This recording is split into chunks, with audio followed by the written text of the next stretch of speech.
Mia stared at the letter, the paper soft and yellowed with age, as though it had been waiting for her in some dark corner of time.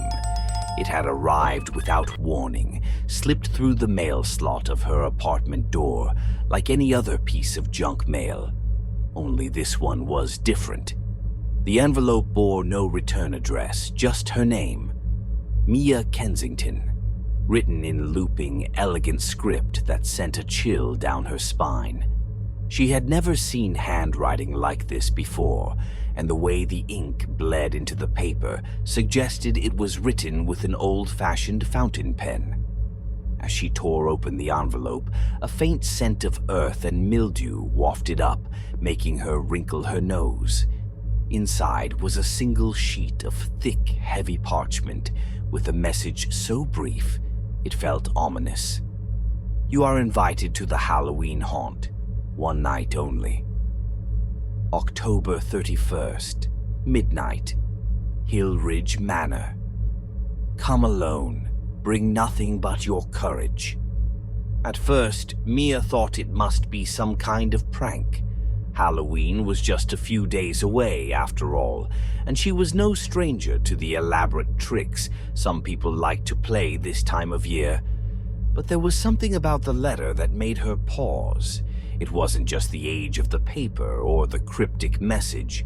It was the mention of her name. Her full name. She couldn't recall ever telling anyone about Hillridge Manor.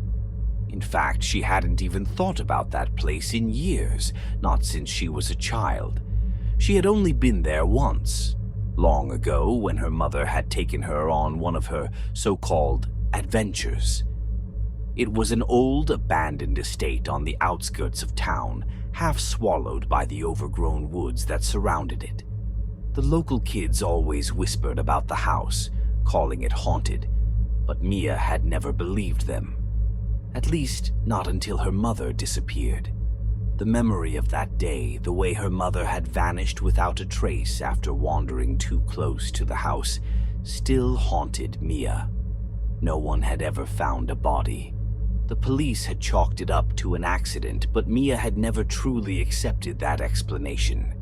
The house had taken her. She was sure of it. Mia shuddered, pushing the thought away as she reread the invitation. Who would send something like this? And why now? She flipped the letter over, searching for some clue, anything that might explain how someone knew about her connection to Hillridge Manor. But the back of the parchment was blank, except for one final line of text in tiny, precise letters. We know you're ready. The words made her skin crawl. What was she supposed to be ready for? She didn't want to be ready for anything. Mia had spent the past 10 years trying to forget, trying to move on from the nightmares that plagued her sleep, and the guilt that gnawed at her like a festering wound. She didn't want to revisit that place or the memories that came with it. And yet, she couldn't shake the feeling that the letter had been meant for her, that it wasn't just a coincidence or some sick joke. A flash of lightning illuminated the window, casting long, ghostly shadows across the floor of her small apartment. Mia watched the rain begin to beat against the glass, her heart pounding in time with the drops. Maybe this was her chance to find answers, to finally confront the truth about what had happened all those years ago. She had spent too long living in fear, locked inside her own mind, reliving that day in endless loops of terror. Maybe now was the time to face it head on, or maybe it was just another trap. She sighed, running a hand through her hair. The rational part of her knew she should throw the letter away, ignore it, and continue with her life. But there was another part, a darker part, that felt drawn to the invitation, an inexplicable pull toward the unknown, toward the place that had ruined her childhood and stolen her mother.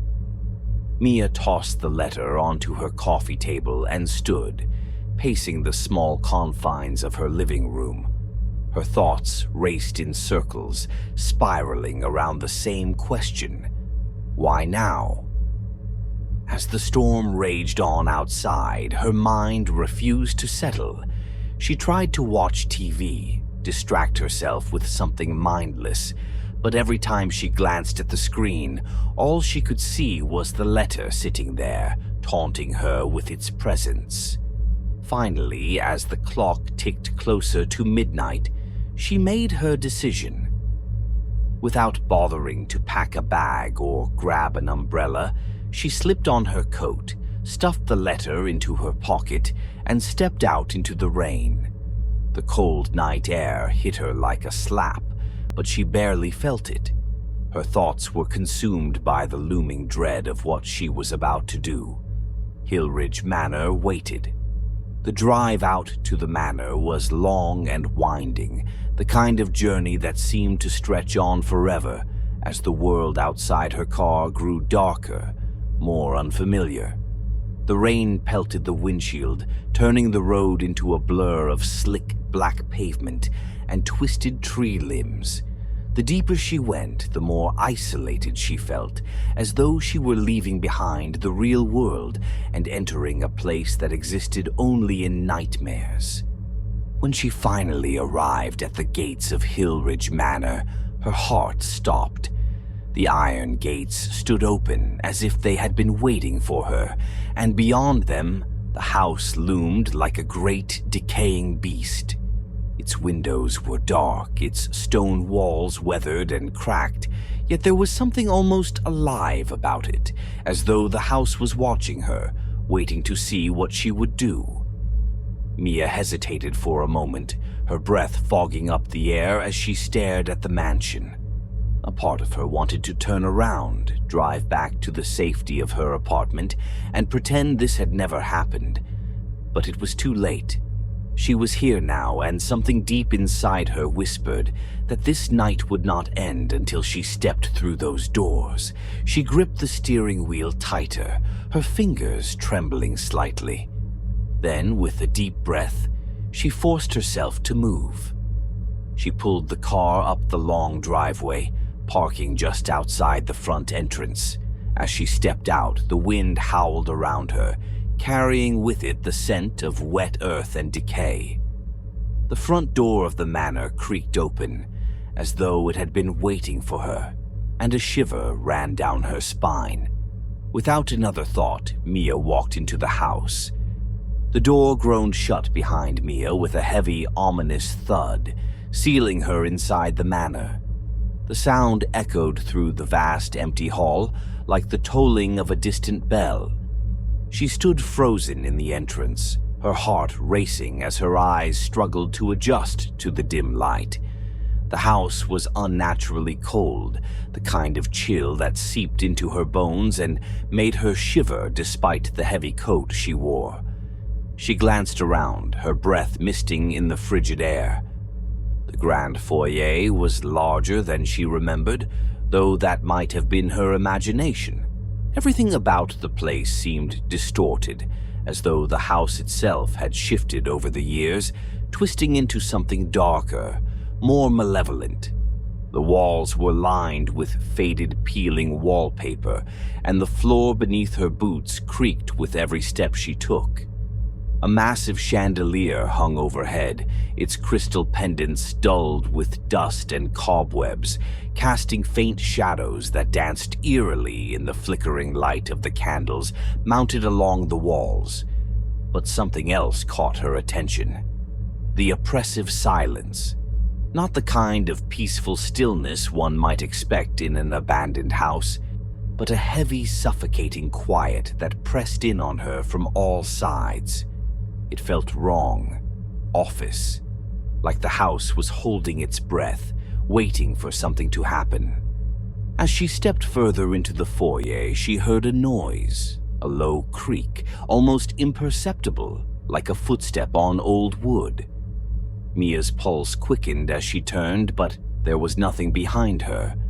No one. She wasn't alone, though. She knew it. From the shadows, a figure emerged, tall and lean, dressed in a dark coat that billowed slightly as he moved. His sharp features were thrown into harsh relief by the dim candlelight, and his eyes glinted with a strange, unsettling light. He looked almost like a ghost himself, but when he spoke, his voice was all too human. "Are you Mia?" His tone was neutral, but there was something in his eyes that made her uneasy. She nodded, her throat tight. "Who are you?" "Jack," he said, offering her a thin smile. "I got the same letter. You're the first person I've seen since I got here." Mia frowned, her eyes narrowing. "How long have you been here?" "Not long," Jack replied, glancing around the dark room. "Maybe 10-15 minutes. The others should be here soon." "Others?" Jack nodded again, his expression unreadable. "6 of us in total. All invited for the same reason, I'm guessing." Mia felt a chill run down her spine. She had assumed the invitation was meant solely for her, that the house had called her back for some dark purpose connected to her past. The idea that others had been lured here as well only deepened her sense of dread. What was the connection? Why had they all been brought to this place? As if on cue, the sound of footsteps echoed through the foyer. Mia and Jack turned to see 3 more figures enter the room. A tall, middle-aged woman with sharp, bird-like features. A younger man, barely out of his teens, with wild, nervous eyes. And a second woman, closer to Mia's age, who looked as if she was trying to hide the fear in her expression, but failing miserably. They exchanged cautious glances, each of them clearly as confused and wary as Mia felt. "I guess we're all here for the same reason," the older woman said, her voice clipped and businesslike. She didn't bother to introduce herself, instead gesturing to the heavy oak door that led deeper into the house. "We might as well see what this Halloween haunt is all about." No one argued. They made their way into the great hall, a cavernous room lined with dust-covered furniture and ancient, moth-eaten drapes. The air smelled of mold and decay, and every step they took seemed to stir up clouds of dust that swirled in the candlelight. A large, cracked mirror hung over the mantel of a massive stone fireplace, its glass cloudy and warped, distorting their reflections into grotesque shapes. Above it, a grand portrait dominated the wall, a painting of a man with cold, piercing eyes and a cruel, thin-lipped smile. Mia felt those eyes follow her as she moved, and she quickly averted her gaze. Just as they began to gather in the center of the room, the gramophone in the corner crackled to life. Static hissed from its old brass speaker, followed by a voice, deep, hollow, and crackling with age. "Welcome to Hillridge Manor," it intoned, each word dripping with an unnatural weight. "You have been chosen to experience the haunt, a night unlike any other. You will face your darkest fears, confront the unknown, and perhaps survive." The voice paused, and Mia felt her stomach turn as the last word hung in the air. "The house will test you. It will feed on your fear. Only the strong will endure." Then, with a sputtering hiss, the gramophone fell silent. The room was plunged back into eerie stillness. No one spoke for a moment. The gravity of what they had just heard settled over them like a suffocating blanket. Mia could feel her heart pounding in her chest, her mouth dry with terror. She hadn't come here to play some sick game, but it was clear now that they had no choice. Whatever was about to happen, the house had plans for them, and she doubted any of them were going to like it. Suddenly, the candles along the walls flickered, their flames dimming before snuffing out entirely. Darkness enveloped them. Panic surged through the group, and Mia heard a sharp intake of breath from the younger man. She turned toward the others, but in the pitch blackness, she could only make out vague shapes, shifting and shuffling in the dark. Her own fear threatened to choke her, but she fought to stay calm. "Everyone stay close," Jack's voice called out from somewhere nearby, steady but tense. "Don't move too far." A faint glow appeared, and Mia realized Jack had taken out a small flashlight, its weak beam barely illuminating the few feet in front of them. The others huddled around him, their faces pale and drawn. But then Mia noticed something, a change in the air, a feeling of pressure, as though the very walls were closing in on them. The shadows seemed to stretch, lengthening and deepening, until they weren't just shadows anymore. They were moving.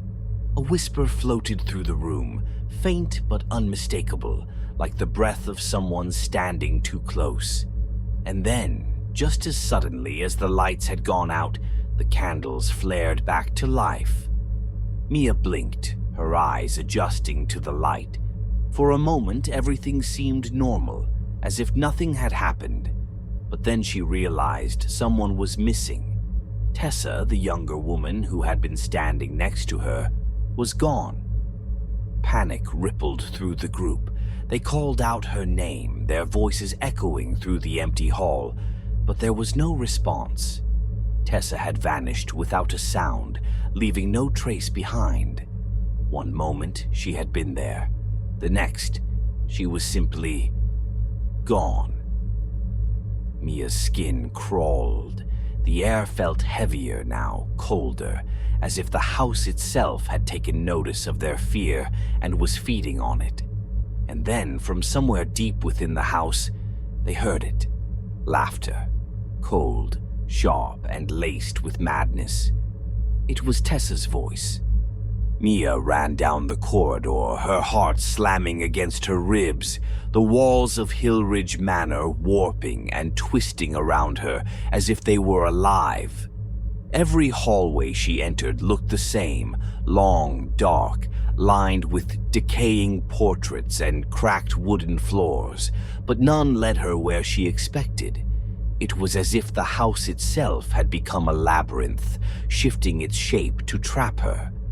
The others had scattered into the darkness, their frantic voices echoing in the distance, fading as the manor swallowed them whole. The laughter, Tessa's laughter, kept trailing her like a specter, mocking her with every step. It had begun the moment Tessa disappeared, a manic cackle that rose from the depths of the house, reverberating through the walls. It wasn't Tessa anymore. Mia knew that. Whatever was laughing was something far darker, something that wore Tessa's voice like a mask. "Please," Mia whispered to herself, her breath coming in shallow, uneven gasps. "This isn't real. It's just some kind of sick game. It has to be." But deep down, she wasn't so sure anymore. The letter, the house, the sudden disappearance of Tessa, it all felt too deliberate, too calculated to be a mere prank. And the way the house shifted under her feet, the way the shadows moved, always seemed just beyond her control. She slowed her pace as she approached a door at the end of the hallway, the faintest sliver of light spilling from underneath it. She didn't recognize this part of the manor. She hadn't been here when she was a child, but she had the sinking feeling that the house was leading her somewhere on purpose. Her hand trembled as she reached for the brass knob, her fingertips brushing the cold metal. A part of her didn't want to open it. She knew that whatever was waiting on the other side wasn't going to bring her comfort, but she couldn't stop herself. She turned the knob and the door creaked open. Inside was a small study, lined with dusty bookshelves and cluttered with furniture draped in white sheets. The air was thick with the scent of old paper and rot. On the far wall, a flickering candle sat atop a heavy desk, casting long shadows across the room. And on the desk, as if waiting for her, was an old leather-bound journal. Mia hesitated at the threshold. She could feel something in the room, a presence that lingered just beyond the edge of her awareness. But the pull of the journal was stronger. Slowly, she stepped inside and approached the desk, her fingers brushing the cracked leather of the cover.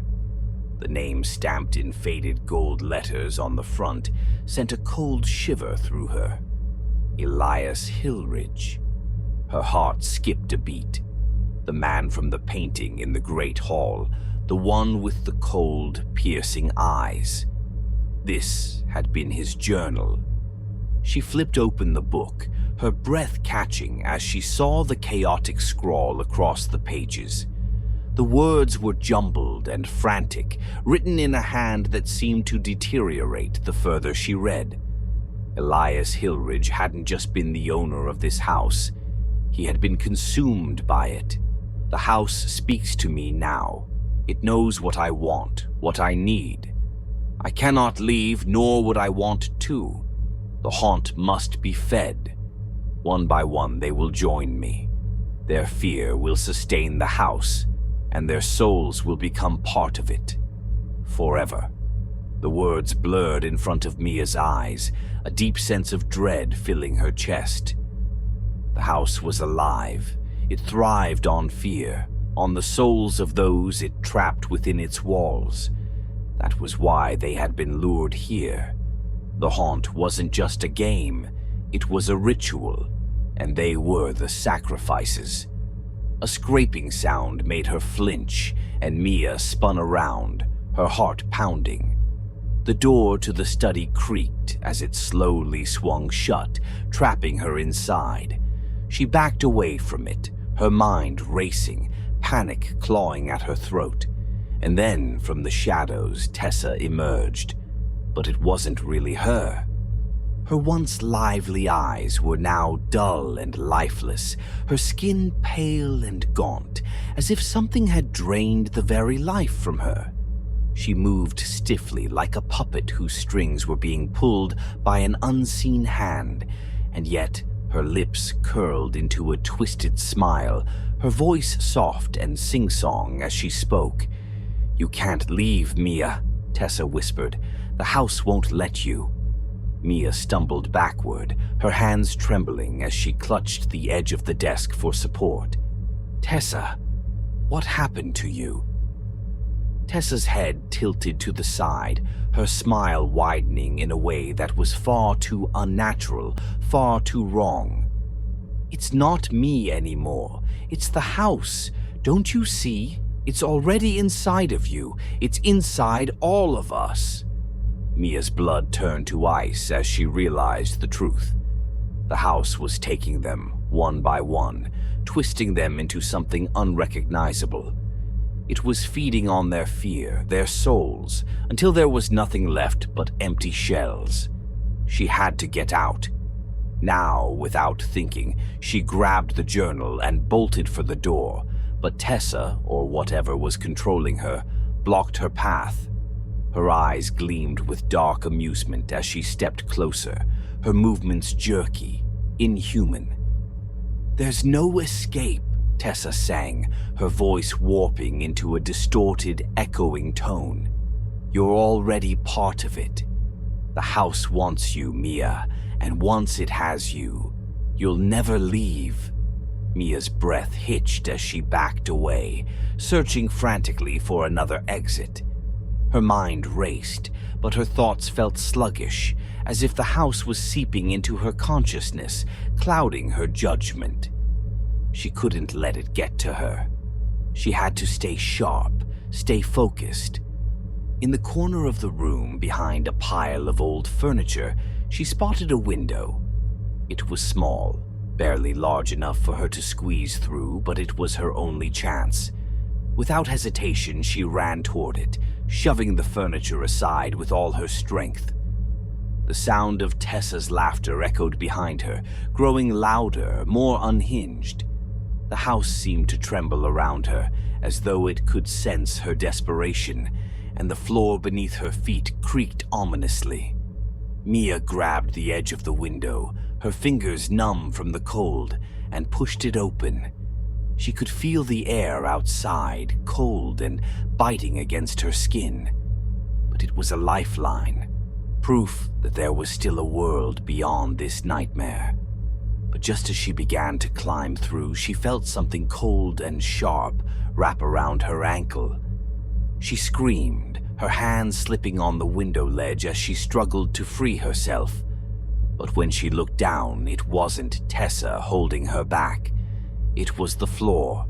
The wooden floorboards had split apart, and dark, shadowy tendrils had snaked out, wrapping around her leg, pulling her back into the house. The house wasn't just alive, it was sentient. It wanted her. Mia fought with everything she had, clawing at the window frame, but the tendrils were too strong. They dragged her back into the room, slamming the window shut behind her with a final, deafening thud.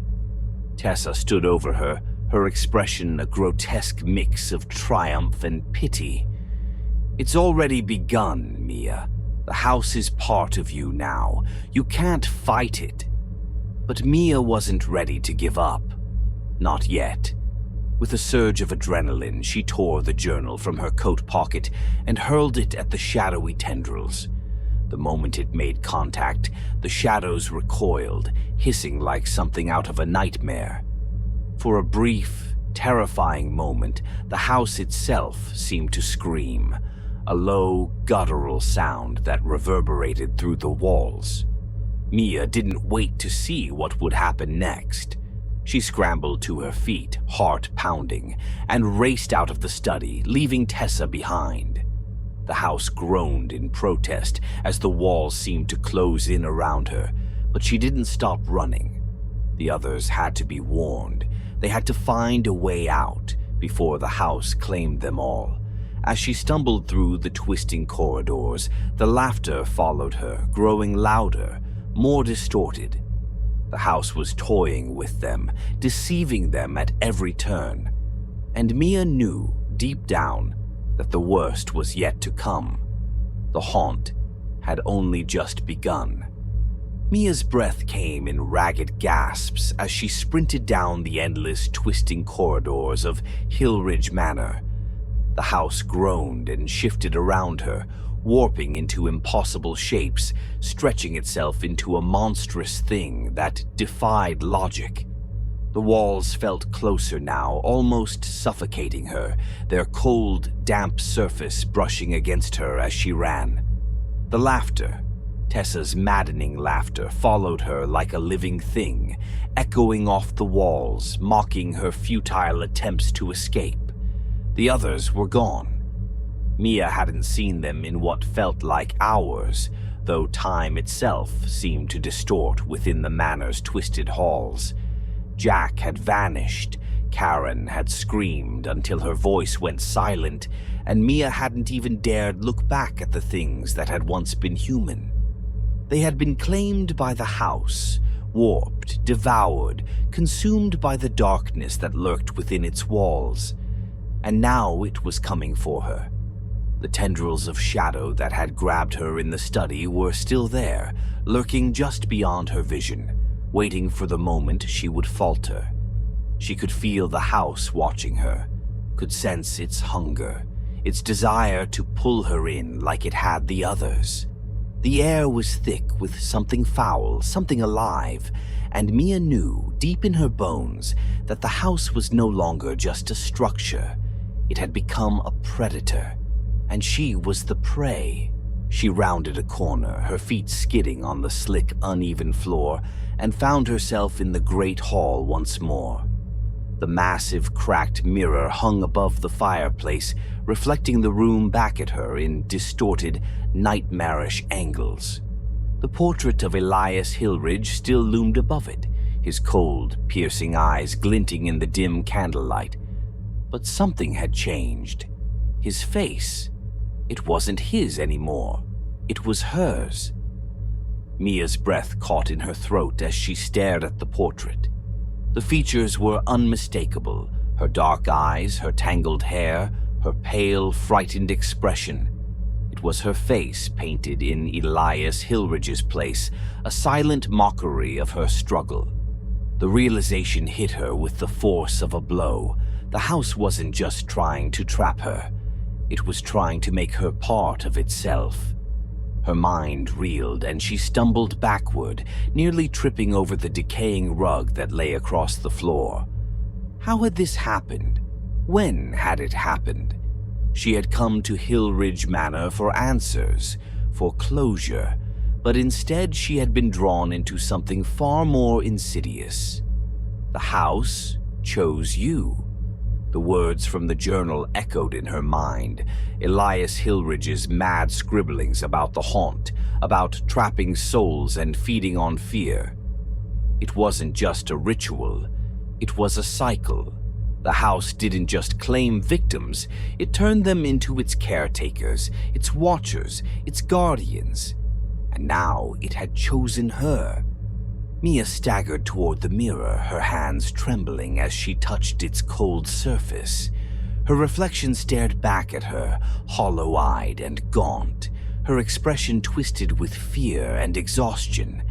But beneath that fear, beneath the desperation that clawed at her, was something else. A dark, creeping sense of inevitability, of resignation.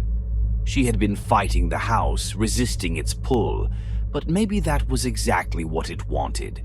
Maybe that was why it had toyed with her, lured her deeper and deeper into its web of horrors. It had to break her spirit, grind her down until she had no strength left to resist. And now, looking at herself in that cracked mirror, Mia felt it, that weight. That terrible, crushing realization that there was no escape. The house had won. I'm already part of it, she thought, her stomach twisting with dread. I've been part of it from the moment I stepped inside. As if responding to her thoughts, the house groaned beneath her feet, the walls closing in, the shadows thickening. The laughter had stopped now, replaced by an eerie silence that pressed down on her like a vice. She could feel the house's awareness, its hunger focusing entirely on her, waiting for her to submit. Her knees buckled and Mia collapsed to the floor, her head spinning. She clutched the sides of her head, trying to silence the growing noise inside her mind, the whispers of the house seeping into her thoughts. You were always meant to be here. The house needs you. You will never leave. The words drummed in her skull, relentless, insistent, and she couldn't fight them anymore. Her strength was gone, drained by the house, by its endless games, its ceaseless horrors. She had nothing left. Her gaze drifted up to the painting one last time, her own face now staring down at her, cold and emotionless. The final realization struck her like a dagger to the heart. She was no longer a guest. She was the house. She had become the next guardian, the next watcher, just as Elias Hillridge had before her. She was trapped. Mia let out a broken sob, her hands sliding down her face as the weight of the truth crushed her. There would be no escape, no last-minute rescue. This was her fate. The house groaned again, its walls shuddering with dark satisfaction, and Mia felt the floor beneath her begin to give way. Slowly, inexorably, the shadows that had stalked her all night crept toward her, wrapping around her legs, her arms, pulling her into the depths of the manor. She didn't fight them this time. She couldn't. As the darkness closed over her, she could hear it again, that voice, so deep, so ancient. Welcome home, Mia. And then the house swallowed her whole. The wind howled through the trees outside Hillridge Manor, rustling the brittle leaves that clung to the gnarled branches. The moon hung low in the sky, casting pale light over the mansion's crumbling facade, its windows dark and hollow. Another car pulled up to the gates, headlights cutting through the fog that rolled over the grounds. A young man stepped out, clutching a letter in his trembling hands. He stared up at the imposing structure before him, his heart hammering in his chest as he reread the invitation. "You are invited to the Halloween haunt." The front door creaked open just as it had for Mia, a silent, welcoming gesture. The house waited, and from the shadows within, a figure watched. Her dark eyes gleamed in the candlelight, her expression unreadable, her lips curled in a faint, knowing smile. Mia was home now, and she was waiting for the next victim.